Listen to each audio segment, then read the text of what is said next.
The dust kicked up from the town square settled on Catherine Shaw's black mourning dress like a layer of shame as the banker's words echoed through Redemption, Texas, ensuring every soul within earshot knew of her failure. Catherine stood frozen in the center of town, her hands trembling at her sides, feeling the weight of every judgmental stare from the townspeople who had once called her friend. She was 28 years old, had been a widow for only 4 months, and now found herself completely destitute with nowhere to go and no family to turn to since her parents had passed years ago, and Thomas had been an only child. The whispers started immediately, cutting through the air like knives as women she had shared tea with turned their faces away and men who had worked alongside her husband shook their heads in what appeared to be disgust at her inability to manage the affairs Thomas had left behind. "Shameful," old Mrs. Henderson muttered loud enough for Catherine to hear. "A woman should know her husband's business. My Henry would never have left me in such a state." Perhaps if she had paid more attention to the finances instead of her garden and her books, added Sarah Mitchell, a woman Catherine had considered a close friend until this very moment. The words struck Catherine like physical blows, each one landing with precision against her already shattered heart. She wanted to scream that Thomas had handled everything, that he had insisted she need not worry about such matters, that she had trusted him completely as a wife should trust her husband. But her voice caught in her throat, trapped behind the crushing weight of humiliation and grief that threatened to suffocate her where she stood. Marcus Thornton descended the courthouse steps with a satisfied smile playing at the corners of his thin lips. He was a man in his early 50s, with silver-streaked hair and cold gray eyes that held no sympathy for the young widow before him. "Mrs. Shaw," he said, his voice dripping with false courtesy, "you have until sundown tomorrow to remove your personal belongings from the property. Anything left behind will be considered part of the bank's acquisition." Catherine finally found her voice, though it came out smaller than she intended. "Mr. Thornton, please, there must be some mistake. Thomas never mentioned a loan. Perhaps if you could give me time to review the documents to understand what happened." "The time for understanding has passed," Thornton replied coldly. "Your husband borrowed heavily against the land 2 years ago. The payments have not been made in 18 months. The bank has been more than patient, but business is business, Mrs. Shaw. Sentiment has no place in financial matters." "But where am I to go?" Catherine asked, hating the desperation she heard in her own voice. "I have nothing, no money, no family." Thornton shrugged, the gesture dismissive and cruel. "That is hardly the bank's concern. Perhaps you should have considered your circumstances before letting the debt accumulate to such astronomical proportions. Good day, Mrs. Shaw." He turned and walked away, leaving Catherine standing alone in the town square as the crowd slowly dispersed, their gossip trailing behind them like poisonous fog. She felt her knees begin to weaken, her vision blurring with unshed tears that she refused to let fall in public. She had already been humiliated enough for one day. She would not give them the satisfaction of seeing her break completely. "Ma'am," the voice came from behind her, deep and gentle with a slight drawl that marked him as someone who had spent his life in the saddle under the Texas sun. Catherine turned slowly, her eyes focusing on a man she had seen around town but never formally met. He was tall, well over 6 feet, with broad shoulders and a lean, muscular build that spoke of hard physical labor.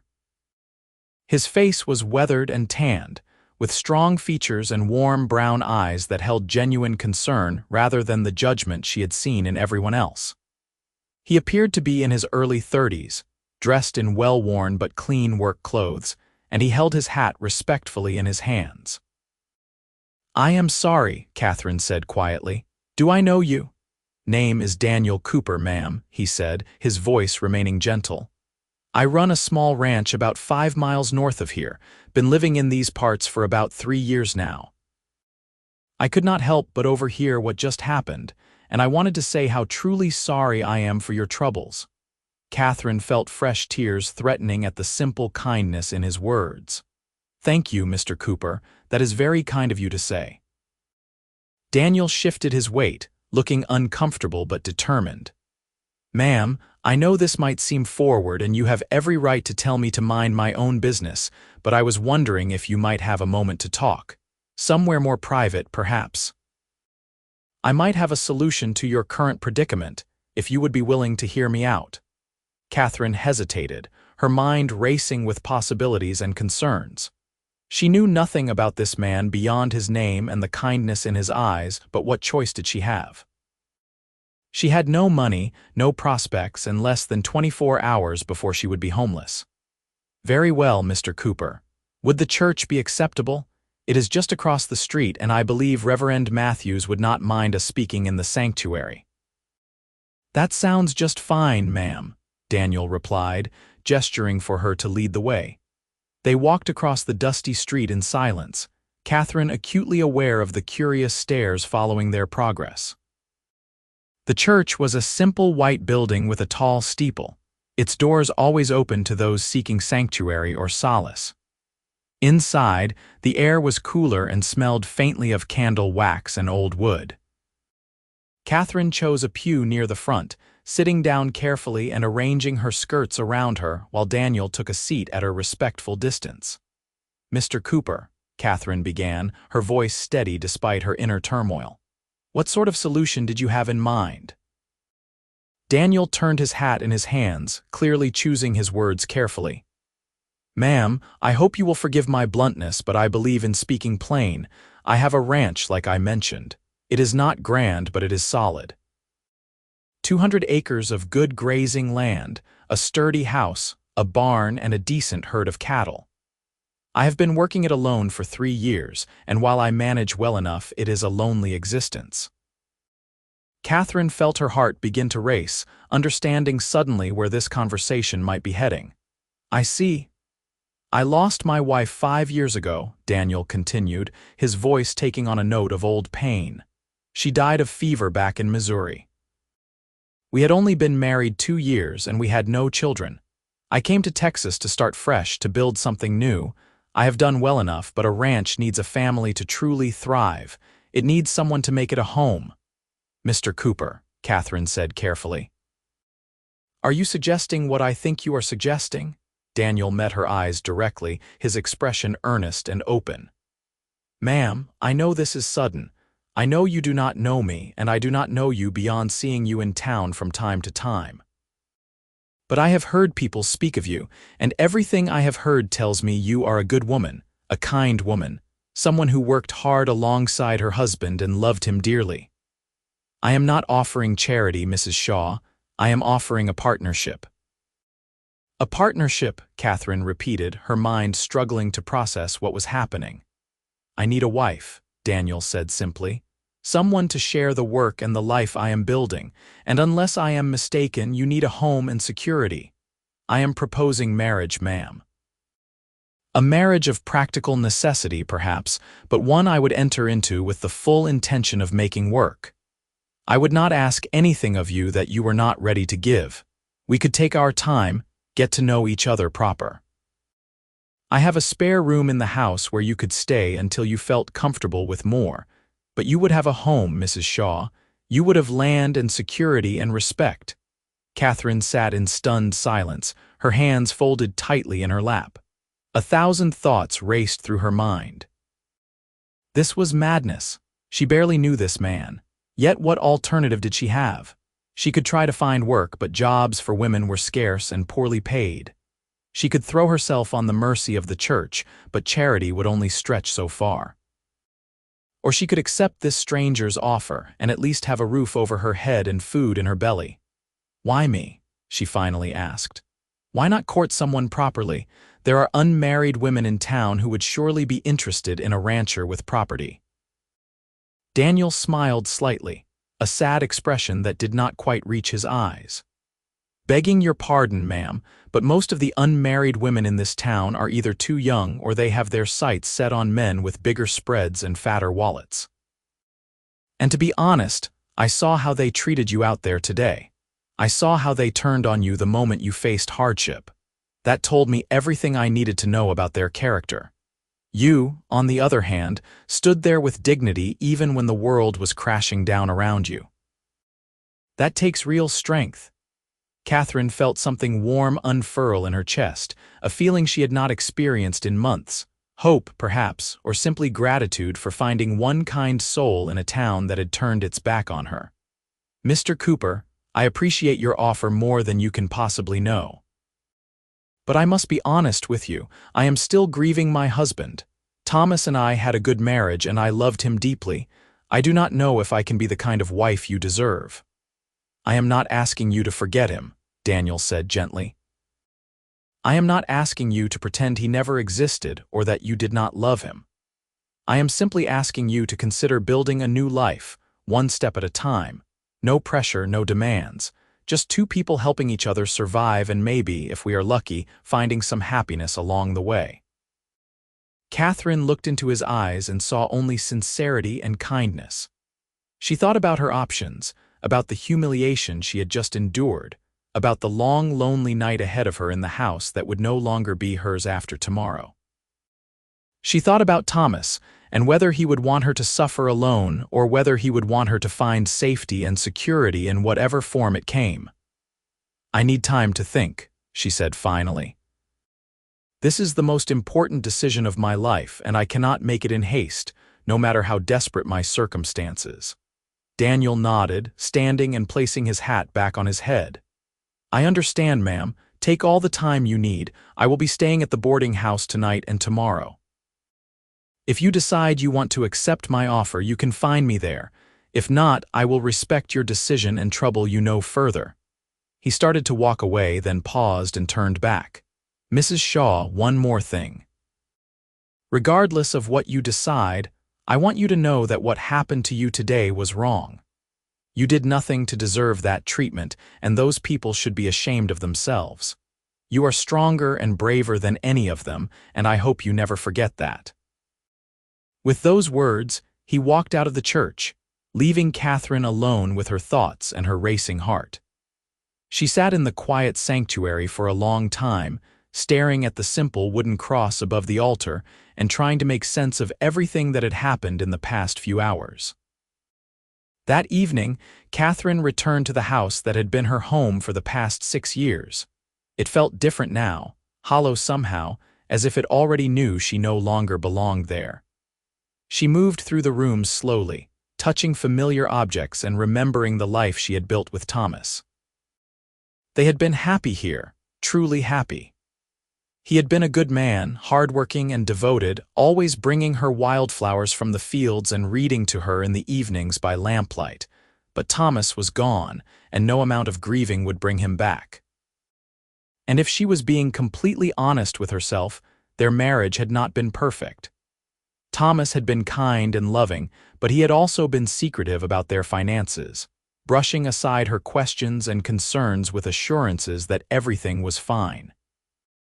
He had borrowed money without telling her, had let debts accumulate while presenting a facade of success. She had loved him, yes, but he had also failed her in some fundamental way by not trusting her with the truth of their situation. Catherine sat at the kitchen table where she and Thomas had shared so many meals, and she forced herself to think practically about Daniel Cooper's offer. She knew almost nothing about him, true, but she knew he was willing to help a stranger in need. She knew he had been honest about his circumstances and his motivations. He had not tried to pressure her or take advantage of her vulnerable state. He had offered her respect and time and a genuine partnership. What did she have to lose? Her reputation was already in tatters. Her home was forfeit. Her husband was dead. She could cling to the past and face an uncertain future of poverty and struggle, or she could take a leap of faith and accept the help being offered. Catherine spent a restless night wrestling with her decision, barely sleeping as she turned the options over and over in her mind. By the time dawn broke, painting the sky in shades of pink and gold, she had made her choice. It terrified her, this decision, but it also filled her with a strange sense of purpose. She was taking control of her life, making a choice rather than simply being swept along by circumstances. She dressed carefully in her best day dress, a simple blue cotton that Thomas had always said brought out the color in her eyes. She packed a small bag with her most precious belongings. Her mother's Bible, a photograph of her parents, her wedding ring from Thomas, and a few changes of clothes. Everything else, all the furniture and household goods, she would leave behind as Thornton had demanded. They were just things, after all. They could be replaced. Catherine walked into town with the sunrise, her bag clutched in one hand, and her head held high despite the anxiety churning in her stomach. The boarding house was a two-story building near the center of town, run by a widow named Mrs. Patterson, who had always been cordial if not particularly warm. Catherine knocked on the door and waited, her heart pounding so hard she was certain it could be heard all the way down the street. Mrs. Patterson answered, her eyebrows rising in surprise. "Mrs. Shaw, what can I do for you at this early hour? I am looking for Mr. Daniel Cooper," Catherine said, proud that her voice remained steady. "I believe he is staying here." "He is," Mrs. Patterson confirmed, her expression curious. "Room 4 upstairs. Shall I fetch him for you?" "Please," Catherine replied. A few minutes later, Daniel appeared at the top of the stairs, his hair still damp as if he had just washed up. He descended quickly, his expression surprised but hopeful. "Mrs. Shaw, I did not expect to see you so early." "Mr. Cooper," Catherine said, meeting his eyes directly. "I have thought about your offer and I have made my decision. If your proposal still stands, I accept." The smile that spread across Daniel's face was genuine and warm, transforming his features from merely handsome to something approaching beautiful. "It absolutely still stands, ma'am." "You have made me a very happy man." "I have conditions," Catherine said quickly, before her courage could fail her. "I need you to understand what you are agreeing to. I am still grieving my husband, and I do not know how long that grief will last. I cannot promise to be a proper wife to you in all ways immediately, and I need your word that you will be patient with me, that you will not force anything I am not ready for." "You have my word," Daniel said solemnly. "I meant what I said yesterday, Mrs. Shaw. We will take this at whatever pace you need. Now, what do you say we head over to the courthouse and see about getting married? Unless you want to wait, have a proper ceremony." Catherine shook her head. "No, I think a simple civil ceremony would be best. I have no family to invite, and I suspect most of the town would not attend even if I did." "Then let us go," Daniel said, offering her his arm. "Today is the start of your new life, Catherine Shaw, and I promise you I will do everything in my power to make sure it is a good one." They walked together to the courthouse, where Judge Williams performed a brief ceremony with Mrs. Patterson and the court clerk serving as witnesses. Catherine found herself repeating vows in a daze, hardly able to believe what she was doing. But when Daniel slipped a simple gold band onto her finger and promised to honor and cherish her all the days of his life, she felt a flicker of something she had not felt in months. Not quite happiness, not yet, but perhaps the possibility of it. After the ceremony, Daniel helped Catherine into his wagon, a sturdy vehicle pulled by 2 strong horses. "The ranch is about an hour's ride," he explained as they left town behind. "It is peaceful out there, quiet. I think you will like it."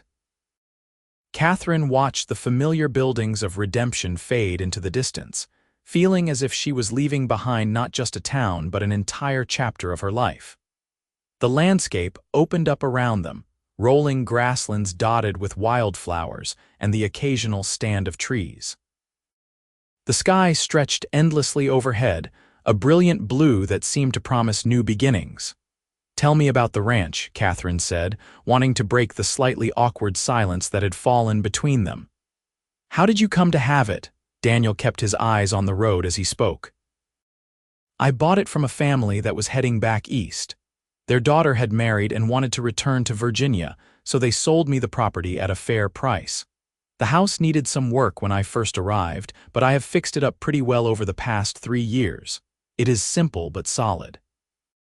2 bedrooms, a main room that serves as kitchen and living space, and a root cellar for storage. The barn is in good shape, and I have built up the herd from 20 head to nearly 80. That is impressive, Catherine said, genuinely interested. You have done all that by yourself. Mostly, Daniel admitted. I hire help during roundup and branding season, but day to day it is just me. That is part of why I have been thinking about marriage. A ranch this size really needs at least 2 people to run it properly. I should tell you, Catherine said hesitantly. I am not afraid of hard work. Thomas and I worked our land together. I can cook and clean and preserve food. I have helped with planting and harvesting. I can ride a horse and shoot a rifle if needed. I will earn my keep, Mr. Cooper. Daniel, he corrected gently. I think we can dispense with the formalities given that we are married now. And Catherine, you do not need to prove yourself to me. I know you will work hard. I saw that in you from the moment I laid eyes on you. Catherine felt herself blushing, an unfamiliar warmth spreading through her chest. Very well, Daniel, and you may call me Catherine or even Kate if you prefer. My mother used to call me Kate. Kate, Daniel said, as if testing the name. I like that, it suits you. They fell into a more comfortable silence, and Catherine found herself studying her new husband from the corner of her eye. He had strong hands on the reins, capable and sure. His profile was pleasant, with a straight nose and a firm jaw covered in a few days' worth of stubble. There was something inherently trustworthy about him, something that made her feel safer than she had felt in months. The ranch appeared gradually on the horizon, starting with fence posts and grazing cattle, then the barn, and finally the house itself. Catherine felt her breath catch as she took it in. It was a simple structure, built from sturdy wood and painted white, with a covered porch across the front and flowers growing wild in what might once have been a planned garden. It looked like a home, a real home, and Catherine felt tears prick her eyes at the sight. What do you think? Daniel asked, his voice betraying a hint of nervousness. It is beautiful, Catherine said honestly, truly beautiful. Daniel helped her down from the wagon, his hands gentle at her waist. Let me show you inside. The interior was as simple as he had described, but it was clean and well-maintained. The main room held a large stone fireplace, a wooden table with 4 chairs, a cooking stove, and several comfortable-looking chairs. Colorful rag rugs covered the wooden floor and curtains hung at the windows. There were small touches that spoke of a man living alone, boots by the door, a rifle mounted above the fireplace, a stack of newspapers on a side table. But overall, it felt welcoming. The bedroom here is yours, Daniel said, opening a door off the main room. I have been sleeping in the other one, and I will continue to do so. You have complete privacy. There is a lock on the door if you want to use it, though I give you my word I will never enter without your permission. Catherine looked into the room and found it simply furnished with a bed, a dresser, and a washstand. The window looked out over the open grasslands, and she could see wildflowers blooming in the distance. Thank you, Daniel. This is more than generous. I will bring your bag in, Daniel said, stepping back. And then, if you are hungry, I can fix us something to eat. I am not much of a cook, but I can manage bacon and eggs well enough. Let me, Catherine said quickly. If you do not mind, I would like to start making myself useful immediately. It will help me feel less like an intruder, Daniel smiled. You are not an intruder, Kate. You are my wife, and this is your home now, but if cooking makes you feel better, I will not stop you. Fair warning, though, my supplies are probably not what you are used to. I tend to keep things simple. Catherine found that his supplies were indeed basic but adequate. She set about making a proper breakfast while Daniel tended to the horses and brought in her bag. As she worked, she found herself relaxing slightly. Cooking was familiar, something she could do without thinking, and it felt good to be useful again. They ate breakfast together at the wooden table, and Catherine was pleased to see Daniel's obvious enjoyment of the meal. This is wonderful, he said, helping himself to a second serving of eggs. Best breakfast I have had in years. It is nothing special, Catherine demurred, but I am glad you like it. If you can tell me what supplies you have, I can plan meals for the week. They spent the rest of the morning in easy conversation, with Daniel showing her around the property and explaining the daily routines of the ranch. Catherine met the cattle, a mixture of longhorns and mixed breeds that seemed healthy and well cared for. She saw the chicken coop, currently housing a dozen laying hens, and the vegetable garden that Daniel admitted he had been neglecting. "I am afraid I do not have much of a green thumb," he said ruefully. "I can keep the weeds down, but making things actually grow is beyond me." "Then it is fortunate you married someone who loves gardening," Catherine replied, examining the struggling plants with a critical eye. "This can be salvaged. With some attention and care, we can have fresh vegetables all summer." As the day wore on, Catherine found herself genuinely enjoying Daniel's company. He was easy to talk to, with a dry sense of humor and a wealth of stories from his years working cattle drives and building his ranch. He listened when she spoke, asking thoughtful questions and seeming genuinely interested in her opinions. It was different from her marriage to Thomas, who had been kind but often distracted, his mind always on the next task or problem. That evening, after a simple dinner of stew Catherine had made from supplies she found in the root cellar, they sat on the front porch and watched the sun set over the grasslands. The sky turned brilliant shades of orange and pink and purple, and Catherine felt something loosen in her chest, some knot of tension she had been carrying for months. "Daniel," she said softly, "I want to thank you for what you did. You saved my life in that town square, even if you do not realize it. I do not know what would have become of me if you had not spoken up." Daniel turned to look at her, his eyes warm in the fading light. "You would have found a way, Kate. You are stronger than you think, but I am glad I could help. And I hope, in time, this becomes more than just a practical arrangement for both of us." Catherine met his gaze and felt her heart skip slightly. "I hope so too." The days began to blend into a comfortable routine as Catherine settled into her new life at the ranch. She woke early each morning to prepare breakfast, tended to the chickens and the garden, did the washing and mending, and cooked hearty meals for herself and Daniel. He worked from dawn until dusk, repairing fences, tending to the cattle, and managing the countless tasks that kept a ranch running smoothly. They were careful with each other at first, polite and respectful, giving each other space while slowly building a friendship. Daniel never pushed for more than Catherine was ready to give, never demanded his rights as a husband, never made her feel pressured or uncomfortable. And gradually, day by day, Catherine found herself relaxing around him, laughing at his jokes, sharing stories from her own past, and looking forward to their evenings together on the porch. 3 weeks after their marriage, Catherine was working in the garden when she heard horses approaching. She stood, shading her eyes against the sun, and felt her stomach drop as she recognized Marcus Thornton and 2 other men from town riding up the path toward the house. Daniel emerged from the barn, his expression hardening as he saw the visitors. He walked over to stand beside Catherine, close enough that she could feel his presence as a protective barrier. "Thornton," he said coldly. "What brings you out here?" Thornton dismounted, his lips curling into a sneer as he looked between Daniel and Catherine. "I heard an interesting piece of news in town, Cooper. Seems you up and married the widow Shaw.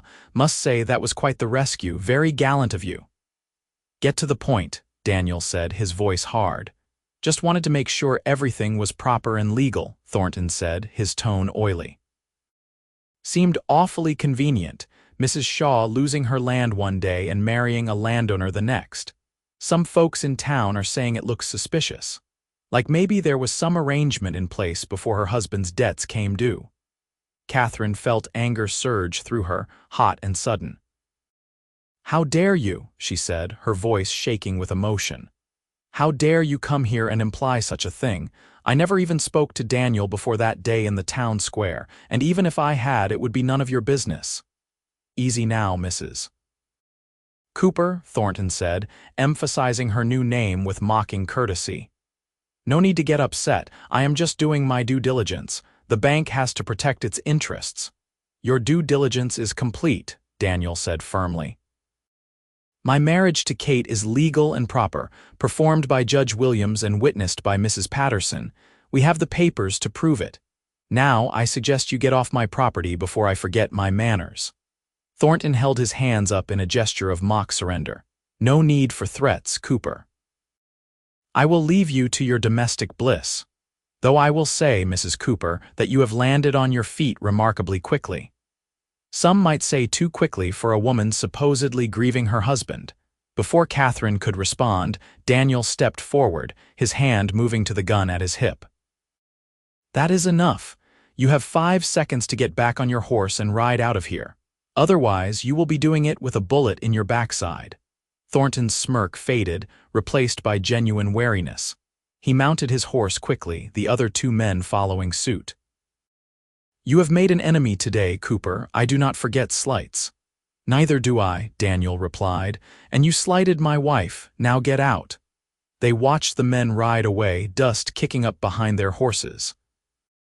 Catherine found she was trembling, the confrontation bringing back all the humiliation and anger from that day in town.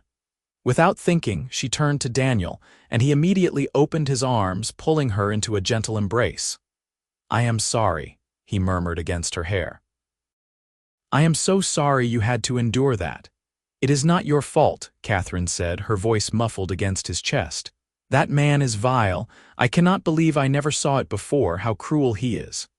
"He is a bully and a coward," Daniel said, his arms tightening around her.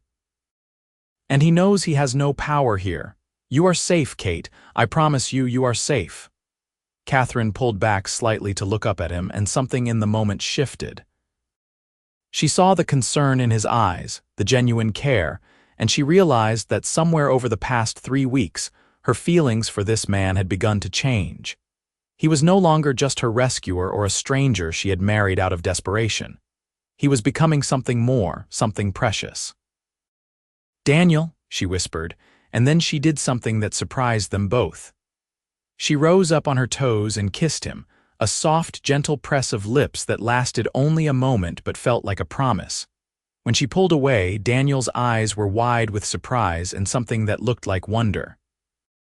"Kate, you do not have to, I know," she interrupted softly. "I know I do not have to, but I wanted to. Is that all right?" "More than all right," Daniel said, his voice rough with emotion. He cupped her face gently in his calloused hands. "Kate, I need you to know something. I married you because I wanted to help you, yes, but also because there was something about you that called to me from the moment I saw you. You are beautiful and strong and kind, and every day I spend with you, I find myself falling a little more in love with you.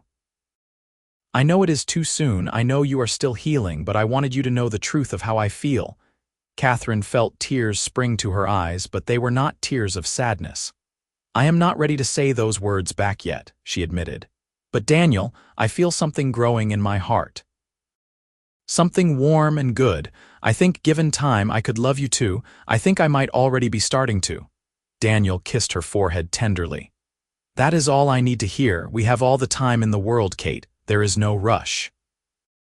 But as the weeks turned into months, Catherine found her feelings for Daniel deepening more rapidly than she had anticipated. She loved the way he sang off-key while working in the barn, the way he always complimented her cooking even when she knew it was not her best effort, the way he read to her in the evenings from whatever book or newspaper they had available. She loved his strength and his gentleness, the way he was endlessly patient with her and never made her feel like a burden or an obligation. One night in late July, nearly 4 months after their marriage, Catherine made a decision. She had been sleeping in her separate room since arriving at the ranch, and Daniel had never once pressured her to change that arrangement. But as she lay in bed, listening to the sounds of the night and thinking about the man sleeping in the room next to hers, she realized she did not want to be alone anymore. She rose from her bed, wrapping a shawl around her shoulders over her nightgown, and padded quietly to Daniel's door. She knocked softly, her heart racing with a mixture of nervousness and anticipation. "Come in," Daniel's voice called, sounding concerned. "Is everything all right?" Catherine opened the door and stepped inside. Daniel was sitting up in bed, his chest bare and his hair tousled from sleep. He looked worried, and Catherine felt a rush of affection for him. "Everything is fine," she said softly. I just realized I did not want to be alone anymore. Understanding dawned in Daniel's eyes, followed by joy and something deeper. Kate, are you sure? I do not want you to feel pressured. I am sure, Catherine said, moving closer to the bed. I have been sure for a while now. Daniel Cooper, I love you. I love the life we are building together, and I love the man you are. I am ready to be your wife in every sense of the word if you will have me. Daniel was out of bed in an instant, crossing the distance between them and pulling her into his arms. If I will have you, he repeated incredulously. Kate, you are all I think about. You are the first thing I see when I wake up and the last thing I think of before I sleep. I love you more than I thought it was possible to love someone. He kissed her then, deeper than their previous chaste kisses, and Catherine melted into him, feeling truly alive for the first time since Thomas had died. The grief was still there, it always would be, but it no longer defined her. She was Catherine Cooper now, wife of Daniel, and she was ready to embrace this new chapter of her life fully. That night marked a turning point in their marriage. Catherine moved her things into Daniel's room, and they became husband and wife in the truest sense. Their physical intimacy deepened the emotional bond that had been growing between them, and Catherine found herself happier than she had been in years. Daniel was an attentive and gentle lover, always concerned with her pleasure and comfort, and Catherine discovered a passion she had never known existed. As autumn arrived and the leaves began to turn, Catherine realized her monthly courses were late. At first she thought it was just stress or a change in routine, but as the weeks passed and other symptoms began to appear, morning sickness, tender breasts, unusual fatigue, she knew the truth. She was carrying Daniel's child. She waited until she was certain before telling him, choosing a quiet evening when they were sitting together on the porch watching the sunset. Daniel, she said, reaching for his hand, I have something to tell you. He turned to her immediately, his expression attentive. What is it, love? Is something wrong? Nothing is wrong, Catherine assured him, smiling despite her nervousness. In fact, something is very right. Daniel, I am pregnant. We are going to have a baby. The look of pure joy that spread across Daniel's face was something Catherine knew she would remember for the rest of her life. A baby, he repeated, his voice choked with emotion. Kate, are you certain? As certain as I can be without seeing a doctor, Catherine replied. I would say I am about 2 months along, which means the baby should arrive sometime in late April or early May. Daniel pulled her into his arms, holding her close and burying his face in her hair. You have made me the happiest man alive, he murmured. A family. We are going to be a family. The winter passed in a blur of preparation and anticipation.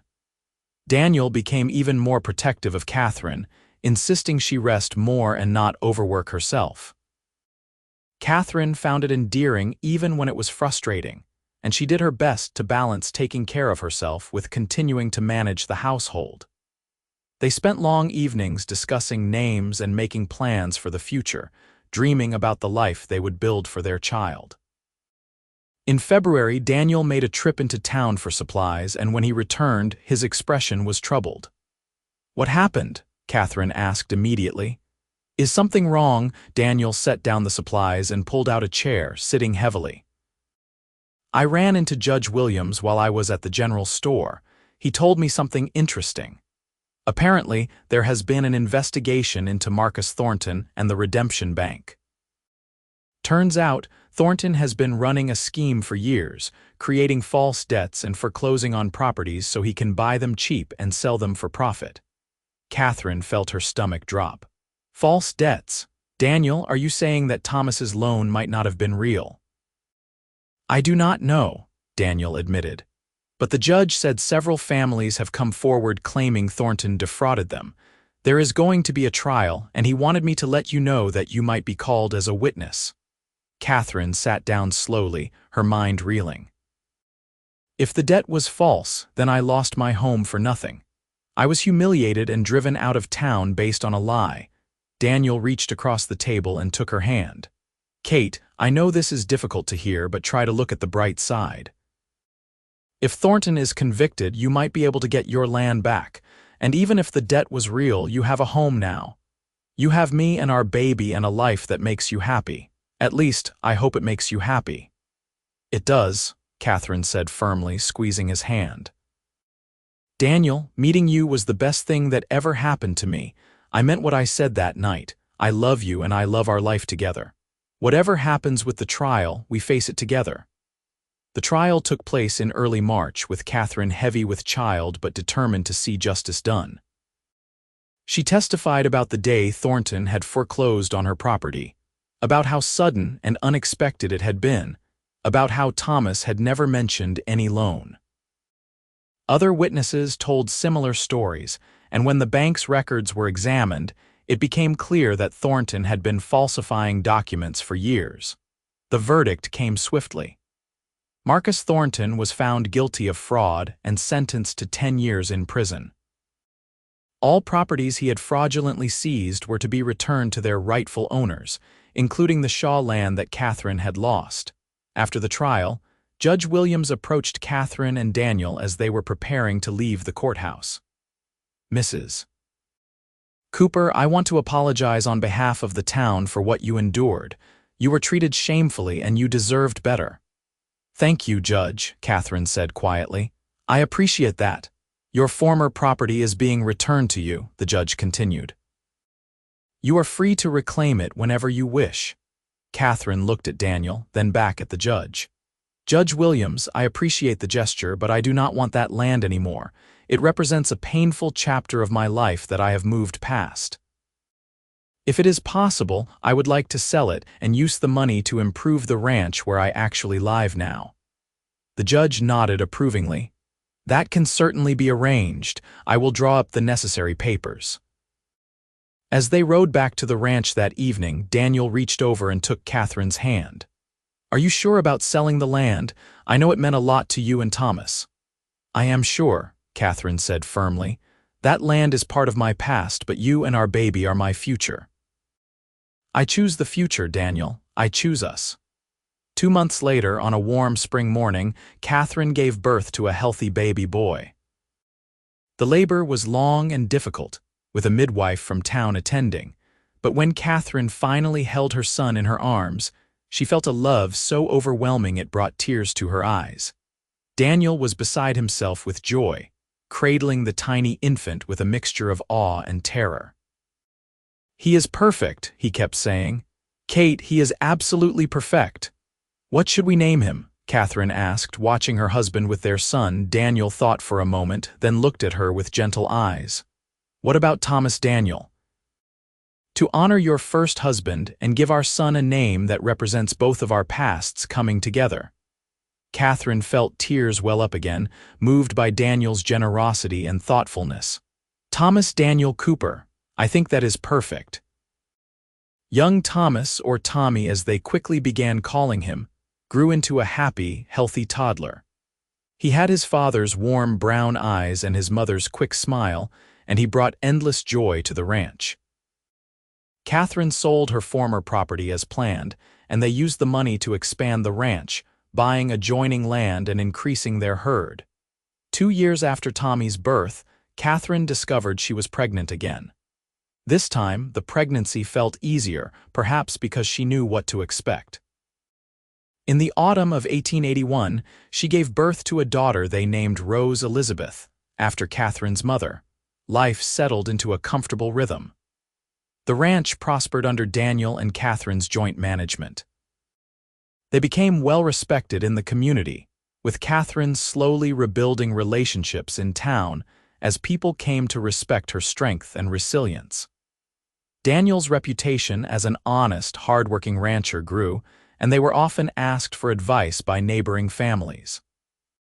On their 5th wedding anniversary, Daniel surprised Catherine by taking her on a picnic to a beautiful spot by a small creek on their property. The children were left with a neighbor for the afternoon, and Catherine and Daniel had a rare moment of time alone together.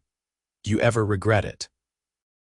Daniel asked as they lay on a blanket under the shade of a large oak tree. "Marrying me so quickly, building this life," Catherine turned to look at him, her eyes full of love. "Not for a single moment. Daniel, you saved me when I was at my lowest point. But more than that, you showed me that I was strong enough to start over, brave enough to take chances and capable of loving again. This life we have built together, this family we are raising, it is everything I never knew I needed." "I feel the same way," Daniel said, pulling her close. "That day in the town square, I never imagined saying hello to you would lead to all of this. You have made me whole, Kate. You and our children have given me a purpose beyond just surviving." As the sun began to set, painting the sky in brilliant colors, Catherine reflected on the journey that had brought her to this moment. She had lost so much, her first husband, her home, her reputation, but she had gained infinitely more. She had found real love, the kind that grew slowly and steadily, built on friendship and respect and shared dreams. She had found a partner who valued her opinions and supported her ambitions. She had found a family, a home, and a future full of promise. Years continued to pass, each one bringing its own challenges and joys. Tommy grew into a responsible young man who loved working the ranch alongside his father. Rose became a bright, curious girl with a talent for horses and a quick wit that kept everyone on their toes. Daniel and Catherine added 2 more children to their family, a son named James and another daughter named Sarah, and their home was always full of laughter and love. The town of Redemption slowly changed as well. New people moved in, old prejudices began to fade, and Catherine found herself becoming a respected member of the community. She organized a women's group that met monthly to discuss books and current events. She helped establish a school for the ranch children in the area.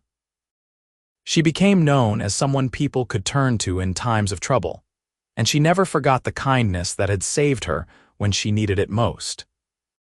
One evening, when Catherine was in her late 40s and the children were all growing into young adults, she and Daniel sat on their porch watching the sunset as they had done countless times before. Tommy was talking about taking over more of the ranch management. Rose had recently announced her engagement to a young doctor who had set up practice in town. James and Sarah were playing in the yard, their laughter carrying on the evening breeze. "We did well, did we not?"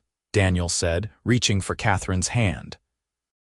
"We did more than well," Catherine replied, lacing her fingers through his. "We built something beautiful." "I love you, Kate Cooper," Daniel said, the same words he had been saying for over 20 years. "More today than yesterday and less than I will tomorrow." "And I love you, Daniel Cooper," Catherine replied, meaning it with every fiber of her being. "Thank you for seeing me when I was invisible, for helping me when I was helpless, for loving me when I thought I would never be loved again." "It was the easiest thing I ever did," Daniel said simply. As the stars began to appear in the darkening sky, Catherine thought back to that terrible day in the town square, when her world had collapsed around her, and she had thought her life was over. She could never have imagined then that her greatest humiliation would lead to her greatest happiness, that losing everything would help her find what truly mattered. The years continued their steady march forward. Catherine and Daniel watched with pride as their children grew up and started families of their own. Tommy married a sweet girl from a neighboring ranch and gave them 3 grandchildren. Rose and her doctor husband had 2 sons. James went east to study law but always returned home for holidays, eventually bringing back a bride and settling in Redemption to practice. Sarah, their youngest, surprised everyone by becoming a teacher and opening a school that served children from all the surrounding ranches. Through it all, Catherine and Daniel remained each other's greatest supporters and closest friends. They weathered storms and droughts, celebrated victories and mourned losses, always side by side. Their love, which had begun as a practical arrangement born of desperation, had grown into something profound and unshakable. On a warm summer day in 1898, Catherine and Daniel celebrated their 20th wedding anniversary with a large party attended by their children, grandchildren, and half the town. As Catherine looked around at all the faces of people she loved, at the ranch that had become such a vibrant family home, at her husband who still looked at her with the same warmth and affection he had shown from the beginning, She felt a sense of profound gratitude. Speech. Someone called out and the crowd took up the chant. Speech, speech, Catherine stood, Daniel rising beside her and taking her hand. Thank you all for being here today, she began, her voice steady and clear. 20 years ago, I stood in the town square of Redemption and experienced what I thought was the worst day of my life. I had lost my husband, my home, and my dignity. I thought I had nothing left to live for. She paused, looking at Daniel with eyes full of love. But that same day, a man I barely knew offered me his hand and his heart. He gave me his land and asked for nothing in return except the chance to build a life together. Some people thought it was scandal. Some thought I was taking advantage. But I knew even then that I was being given a precious gift, a second chance. Catherine's voice grew stronger as she continued. Daniel Cooper, you have been my partner, my friend, my lover, and my greatest blessing. You have stood by me through every challenge and celebrated every joy. You have been a wonderful father to our children and a loving grandfather to our grandchildren. And you have shown me every single day what it means to be truly loved. She turned to address the gathered crowd. I tell you this story not to dwell on the pain of the past, but to remind us all that sometimes our darkest moments lead to our brightest futures. Sometimes losing everything helps us find what truly matters, and sometimes the greatest love stories start with the smallest act of kindness. The crowd erupted in applause, many people wiping tears from their eyes. Daniel pulled Catherine close and kissed her tenderly, not caring who was watching. 20 years, he murmured against her lips, and I would do it all again in a heartbeat. So would I, Catherine replied, so would I. As the party continued around them, with music and dancing and the joyful chaos of children playing, Catherine felt a deep sense of peace. She had lived a full life, one marked by both tragedy and triumph. She had known grief and loss, but also love and redemption. She had been broken down and built back up, stronger and better than before. The ranch that Daniel had offered her that day in the church had become more than just a home. It was a testament to resilience, to the power of kindness, to the possibility of new beginnings. Every fence post, every blade of grass, every room in the house held memories of the life they had built together. Years continued to pass, and Catherine and Daniel grew old together, their hair turning silver and their faces weathering like the land they loved. But their love never diminished. If anything, it deepened with time, becoming richer and more textured with each shared experience. When Catherine turned 60, Daniel surprised her by commissioning a portrait of the two of them standing in front of their ranch house.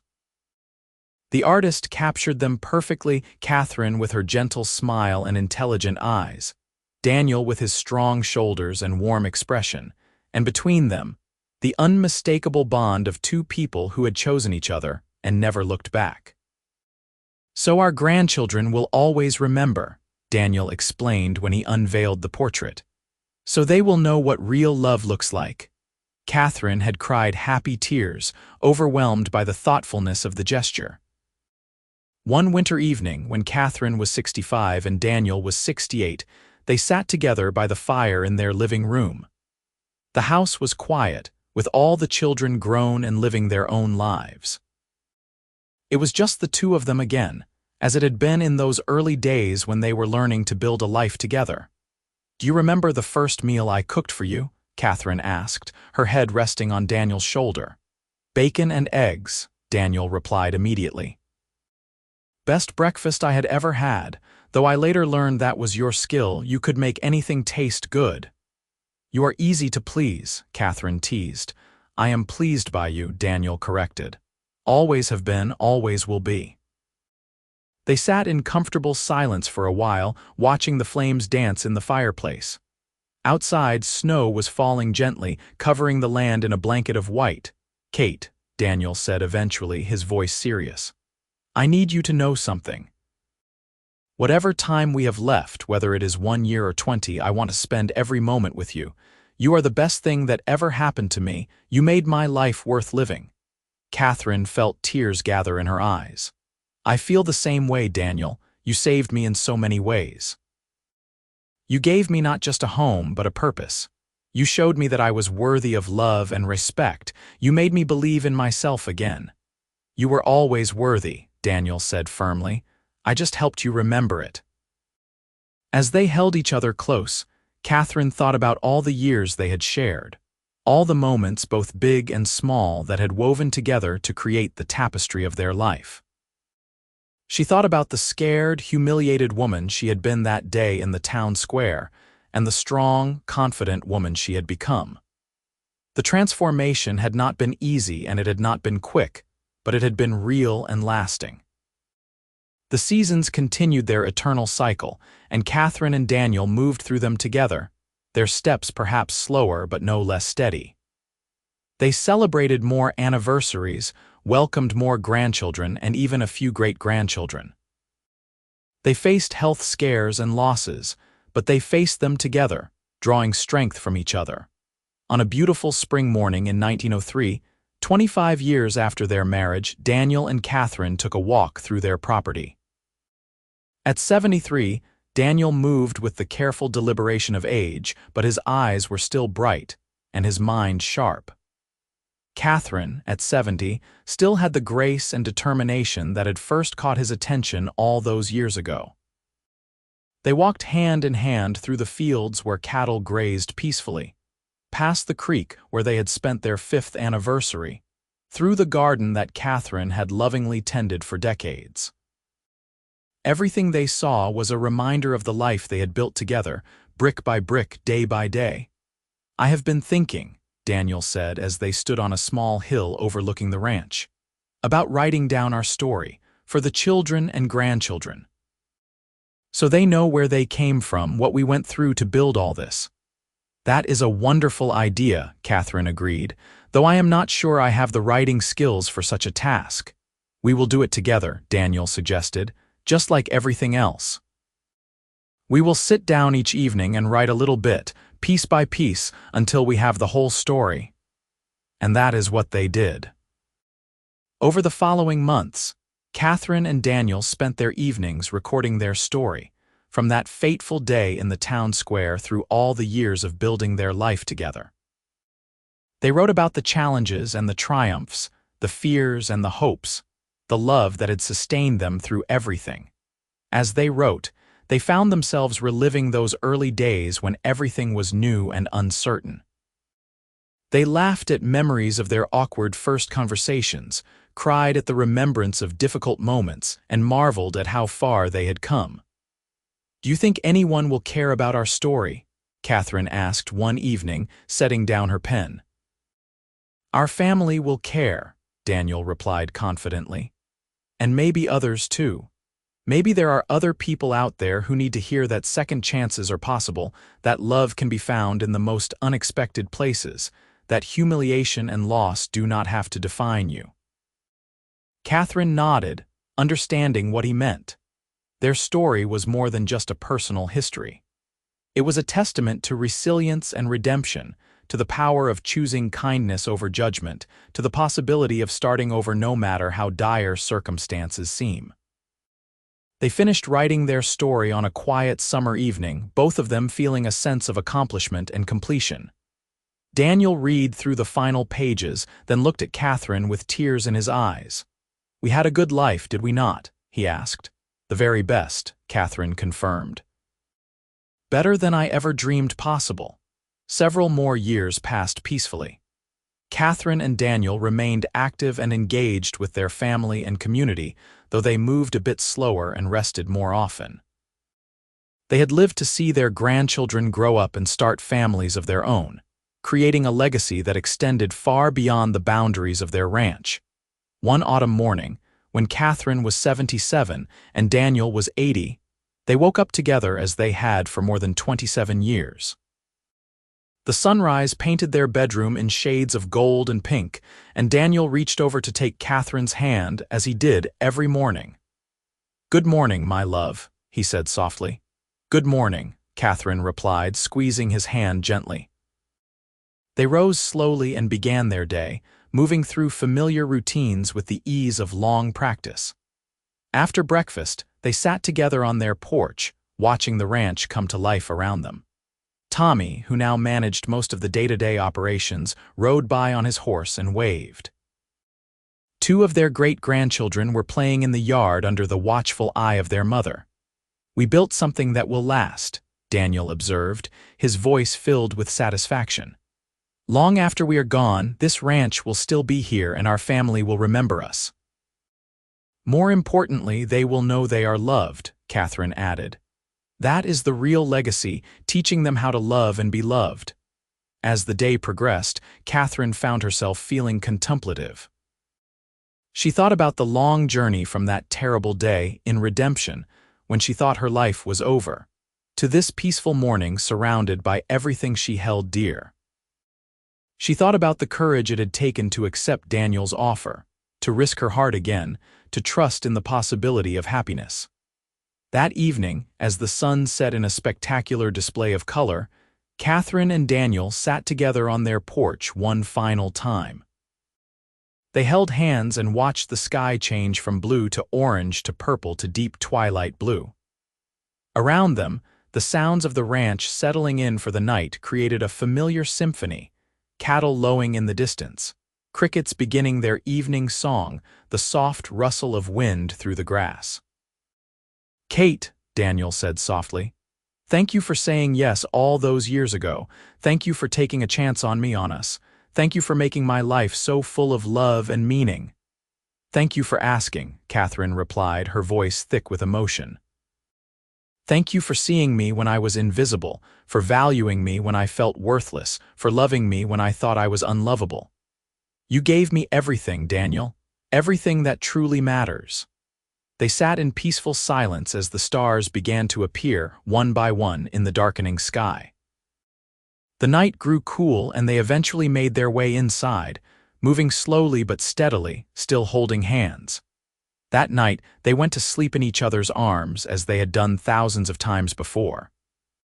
And in the morning, when the sun rose to paint the world in gold once again, they woke up together, ready to face another day of the beautiful life they had created. Years continued to pass, and Catherine and Daniel lived to see their 80th and 77th birthdays respectively. They were blessed with good health and sharp minds, still able to enjoy their family and their home. They became beloved figures in the community, sought out for their wisdom and admired for their enduring partnership. On their 30th wedding anniversary, the family threw them a grand celebration. All four of their children attended with their families, filling the ranch house with noise and laughter and love. There were 17 grandchildren and 8 great-grandchildren, each one a testament to the legacy Catherine and Daniel had created. During the celebration, Tommy stood up to make a toast. "To my parents," he said, raising his glass. "You have shown us all what it means to truly love someone. You have taught us about resilience and kindness and never giving up. You took a bad situation and turned it into something beautiful. We are all here because you chose love over fear, hope over despair. We are all here because 30 years ago, a cowboy gave a desperate widow his hand, his land, and his heart, and she was brave enough to accept." The room erupted in applause and cheers. Catherine and Daniel stood together, holding hands and looking out at the family they had created. Catherine felt overwhelmed with gratitude and joy, hardly able to believe that this was her life, that she had been blessed with so much after losing so much. "I would like to say something too," Catherine said when the applause died down. "Many of you know the story of how Daniel and I met, how we married under unusual circumstances. But what you might not know is that every single day since then, Daniel has made me feel cherished and valued. He has been my partner in the truest sense of the word. And I want you all to know that the love we share did not happen by accident.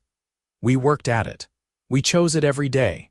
We communicated, we compromised, we supported each other through good times and bad.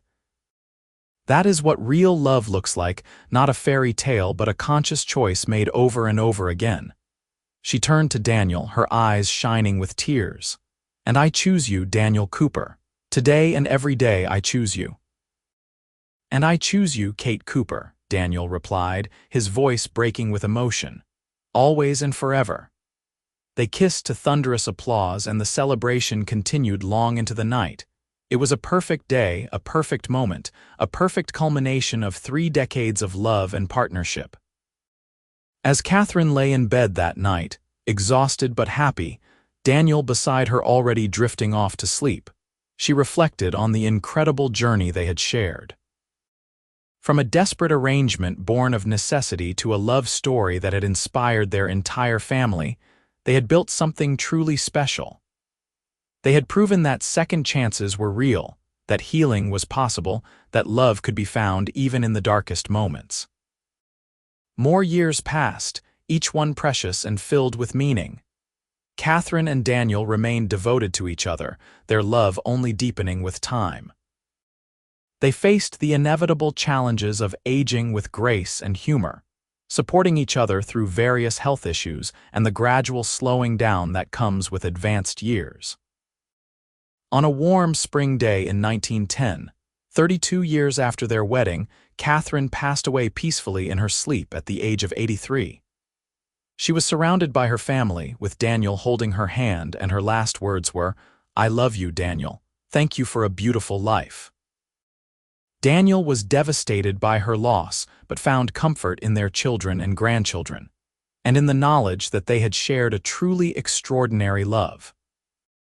He lived for 2 more years, during which time he often spoke of Catherine and their life together, keeping her memory alive for the younger generations who had not known her as long. When Daniel passed away in 1912 at the age of 87, his last words were, "Kate, I am coming home." The family buried him beside Catherine on a gentle hill overlooking the ranch they had built together, under the shade of the oak tree where they had spent their 5th anniversary. On their shared headstone, Tommy had inscribed words that perfectly captured their story. Catherine and Daniel Cooper. She needed a home, he needed a heart. Together they found both. 1878 to 1910 to 1912.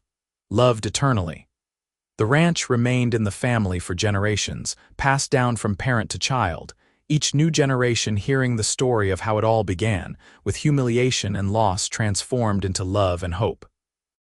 The story of the cowboy who gave a desperate widow his land and his heart became a family legend, told and retold at gatherings, inspiring new generations to believe in the power of kindness, the possibility of second chances, and the enduring strength of true love. And so, in the end, what began as Catherine Shaw's worst day became the beginning of her greatest adventure. The humiliation she endured in that town square led her to a love deeper and truer than she had ever imagined possible. The loss of her first husband's land led her to find a real home, not just a physical place, but a life filled with purpose and meaning and love. Daniel Cooper's simple act of kindness in offering his hand and his land to a stranger in need created ripples that extended far beyond their own lives, touching everyone who came after them. Their descendants carried their values forward, teaching their own children about resilience and compassion, about choosing love over judgment, about the importance of helping those in need. The redemption ranch that Daniel had offered Catherine that day in the church became more than just a successful cattle operation. It became a symbol of redemption itself, proof that endings can become beginnings, that loss can lead to discovery, that humiliation can transform into dignity, and that love, real love, can be found in the most unexpected places and the most desperate circumstances. Catherine and Daniel's love story proved that sometimes the greatest blessings come disguised as disasters, that sometimes we have to lose everything to find what truly matters, and that sometimes the cowboy who offers his hand offers so much more: a future, a family, a forever. Their story lived on, generation after generation, a testament to the transforming power of love and the beautiful truth that it is never too late for a second chance. Never too late for a new beginning, never too late to be seen, valued, and cherished for exactly who you are. And in the end, that was the greatest gift Daniel gave Catherine, not his land or his name, but the reminder that she was worthy of love, worthy of respect, worthy of a beautiful life filled with joy and purpose and passion. From humiliation to happiness, from loss to love, from desperation to devotion. That was the journey of Catherine Shaw Cooper, the woman who thought her life was over at 28 and discovered it was only just beginning. And beside her every step of the way was Daniel Cooper, the cowboy who saw her when she was invisible, valued her when she felt worthless, and loved her when she thought she was unlovable. Their love story, born in the Wild West in 1878, became timeless, a reminder that true love transcends circumstances, that genuine partnership transforms lives, and that sometimes, just sometimes, fairy tales do come true, even for those who have stopped believing in them. All it takes is one act of kindness, one moment of courage, one person willing to say, "I see you, I value you, and I choose you." That was what Daniel offered Catherine, and that was what she courageously accepted. And from that single choice, made in a moment of desperation and hope, came a lifetime of love, a legacy that endured long after they were gone, and a story that inspired everyone who heard it to believe in second chances, in the power of kindness, and in the possibility of finding love exactly when you need it most.